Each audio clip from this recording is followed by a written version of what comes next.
The silence of a Saturday morning was a luxury David Ross worked hard to earn. He sat at his kit Ross Island, the digital silence of his financial charts open on his tablet. He was savoring the first cup of black coffee of the weekend. David was a structured man. As a financial planner, order and predictability were his religion. He had the next 2 decades of his life and his 19-year-old daughter Chloe's mapped out. The phone rang, displaying the number for Crestwood University. David frowned. No administrator called on a weekend. He answered, his tone immediately professional. David Ross speaking. "Mr. Ross, this is Dean Thompson from admissions," a harried voice replied. "I apologize for calling off hours, but I need an urgent clarification regarding your daughter, Chloe." David felt a cold prickle of alarm. "Is something wrong with her schedule? She starts classes soon." "No, Mr. Ross. The issue is financial. We need to confirm why you initiated the full tuition refund request last week." David froze, the coffee cup halfway to his mouth. 5 digits. Gone. "I have not requested a refund, Dean. I paid that tuition in full 3 weeks ago." The dean sighed, sounding genuinely frustrated. "I understand, sir, but the paperwork came through last week. It was authorized with the security credentials linked to the original payment. Our records show the 5-digit amount was successfully transferred back to your joint savings account last Tuesday." David's mind, trained to detect theft and fraud, immediately dismissed the idea of a stranger. To know the exact refund process and the security credentials for the transfer back meant this was not a random hacker. It had to be Chloe. It had to be someone inside his life. He ended the call abruptly, muttering a promise to call back. He raced upstairs to his home office. His heart hammered against his ribs as he opened the linked savings account. He had missed the alerts. 3 weeks ago, he was fighting a major audit crisis at work, focused entirely on the SEC. He hadn't checked the joint account closely enough. There it was, undeniable evidence of a calculated plan. 3 weeks prior, a large withdrawal had drained the majority of the account. Chloe had only left a minimal buffer balance behind.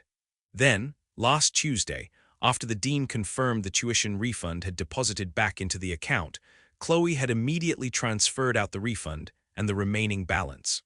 Every penny was gone. The entire account was empty. The scale of the deception was shocking. His high-achieving daughter had executed an elaborate 2-part financial maneuver against him. This was not a sudden mistake. This was a clean, premeditated break. David snatched his keys and wallet. His stable, ordered world had just shattered into 1,000 jagged pieces. David raced to Chloe's off-campus apartment. He clung to the desperate hope that she had been coerced. He wanted to believe she was in some kind of danger. He used the spare key he still carried to unlock the door of her 3rd-floor unit. The first thing that hit him was the sterile scent of citrus cleaning product. It was not the familiar smell of burnt popcorn or old textbooks he expected. The apartment was not just empty of Chloe. It was professionally empty. The cheap desk and chair were gone. The bed frame was gone. The shelves were gone. The walls were scrubbed clean. There were no posters, no forgotten jackets, and no dirty coffee mugs. The move was complete. This was not a temporary departure. Only one item remained on the center of the wooden floor where the desk once stood. A crisp, white, folded letter. It was addressed to him in Chloe's precise, elegant handwriting. David snatched the envelope up, his hands shaking so violently he almost dropped it. He tore it open. The words were direct, simple, and utterly crushing. "Dad, by the time you read this, I will be gone. I am so sorry that I had to do this to you, but I knew you would never agree. I had to make my own choice. I withdrew from Crestwood last week. I know you will be furious about the money. I used the account because I needed the freedom to start my life without interference. I will pay every dollar back. I have enlisted in the United States Air Force. I don't want your future, Dad. I need purpose. I need to serve. I need to stop living under your expectations. This was the only way I could truly leave. Please forgive me. Love, Chloe." David stood in the perfectly empty room, numb, not fraud, not danger, betrayal. She wasn't kidnapped, she was gone. His 19-year-old daughter had executed an elaborate financial plan to fund her escape into the military. David stumbled out of the apartment. His first instinct was desperation. He had to reach her. He tried calling her number again. The phone rang once, then clicked directly into a generic, unfamiliar voicemail message.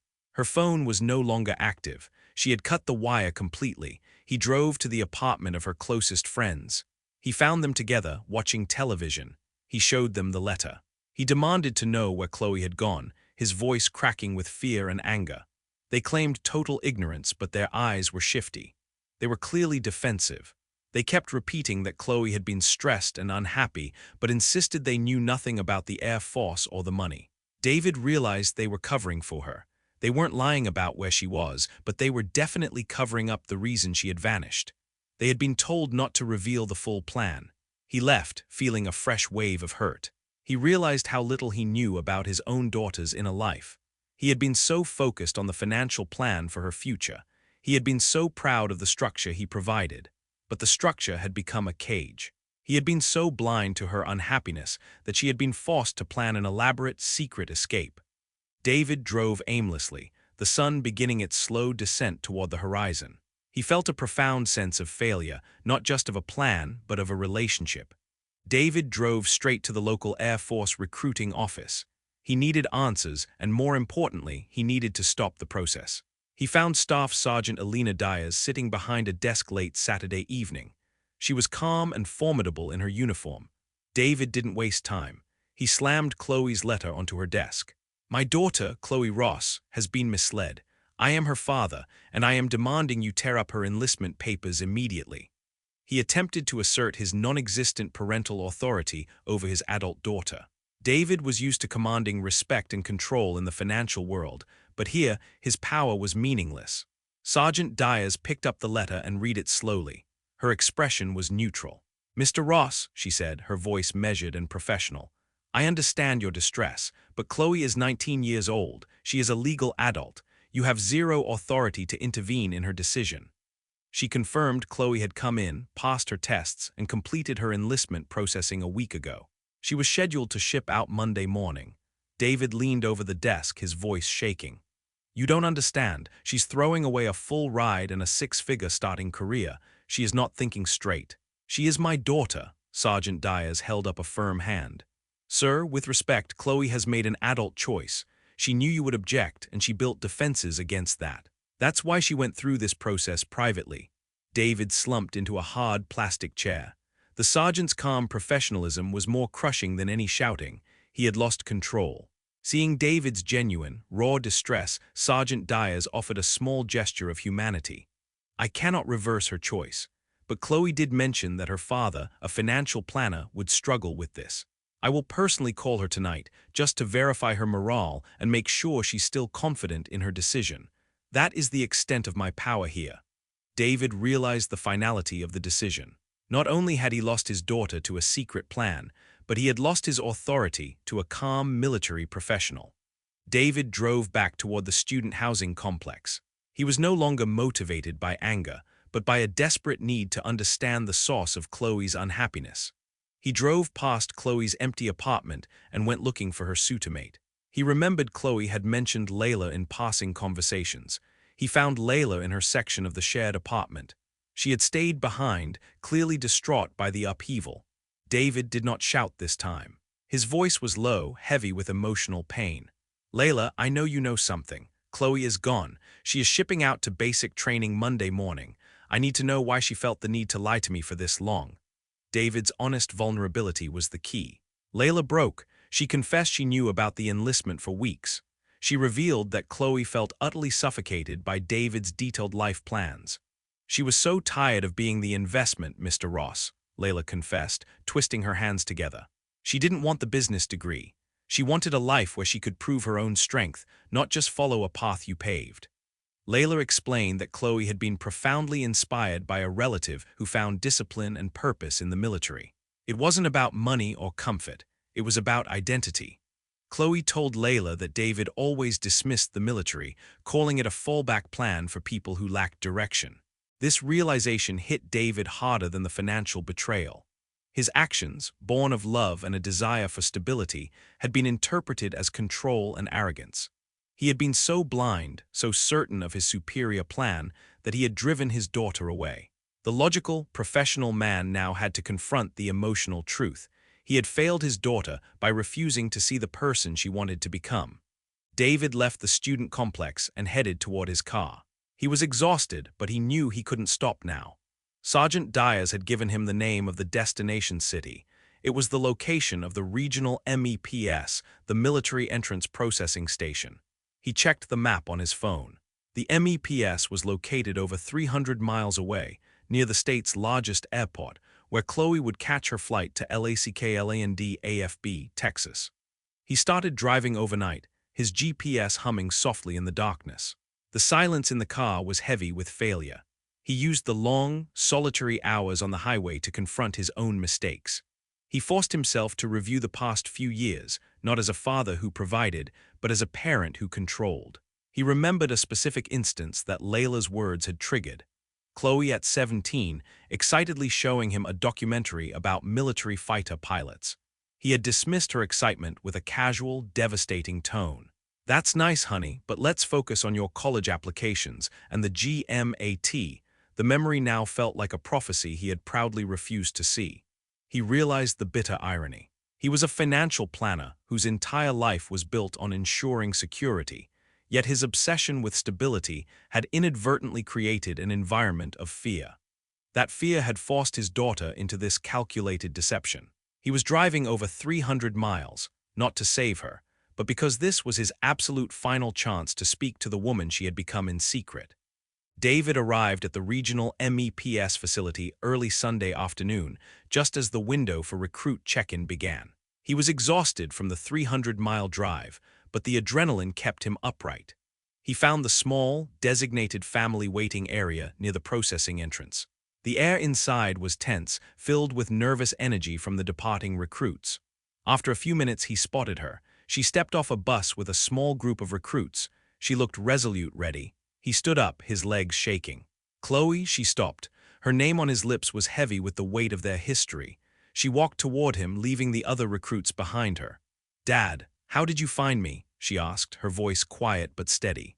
"It doesn't matter how I found you," David said, his voice thick with emotion. "We can fix this. I can call the dean. I can explain the mix-up. I can write a personal check to the college today." He tried to take her hand, but she kept her arms firmly at her sides. "There's no mix-up, Dad. This is not negotiable. I'm an adult. I made my choice." "A choice that cost me 5 digits and years of planning," David argued, his voice rising. He couldn't help but use the language of his stable financial world. "You had a secure life lined up. This is a risk, Chloe, a huge, unnecessary risk. What about the danger? What about the sacrifices?" Chloe looked him directly in the eye, and the child he knew was gone. She was a woman of 19 who had planned an entire life shift. "I know the risk, Dad, and I know the sacrifice you made. I am grateful for your money, but you didn't ask what I wanted to sacrifice. I don't want a safe life handed to me. I want a meaningful one I have to earn." She continued, her voice gaining power. "You told me I couldn't cut it in the real world. I need to prove that I can. I need to serve. I need to find the structure that I want, not the structure you planned out for me." David looked at the resolute woman standing before him. He saw the strength in her posture, the conviction in her eyes. There was no running away here. There was only certainty. He realized trying to force her back now would only shatter their relationship completely. He had lost control the moment she signed those papers. The anger and the fear dissipated, replaced by a profound, hollow ache. He reached out, not to grab her, but to simply touch her cheek. "I see you, Chloe," he whispered. "I finally see you. Be safe. Make me proud." His voice cracked on the last word. He was giving her his blessing, and it was the most painful, difficult surrender of his life. David drove the 300 miles back home that Sunday evening. The silence in the car was no longer deafening with anger, but heavy with acceptance. He had lost his retirement savings plan, and he had lost his future vision for her. But in the sterile waiting room of the MEPS facility, he had, perhaps, gained his daughter's respect. Monday morning, David went into his home office. He did not call the bank to report fraud. He did not call a lawyer to dispute the enlistment. He called the dean of admissions at Crestwood University. "Dean Thompson," David said, his voice calm and composed. "I apologize for the confusion. Please process Chloe Ross's withdrawal as permanent. There will be no tuition check this semester. She has chosen a different path." He closed the conversation quickly. The door to that chapter of their life was now definitively shut. David walked to his living room and poured a cup of coffee. He turned on the television. The news was showing a broadcast about military troop movements overseas. He saw the transports, the faces of young men and women in uniform. He felt the profound sadness over the safe, structured future they would never share. That feeling of loss was real, but beneath the sorrow, a new emotion was forming. It was a powerful, quiet pride. His daughter was gone, but she hadn't run away. She had simply chosen her own destiny. David, the financial planner who had once measured worth in dollars and percentages, finally understood that some things, courage, conviction, and a chosen purpose, were truly invaluable. He looked at the television, seeing the uniform, thinking of his daughter already thousands of feet in the air, flying toward the life she had chosen. He smiled a difficult, painful smile, accepting the profound shift in his life.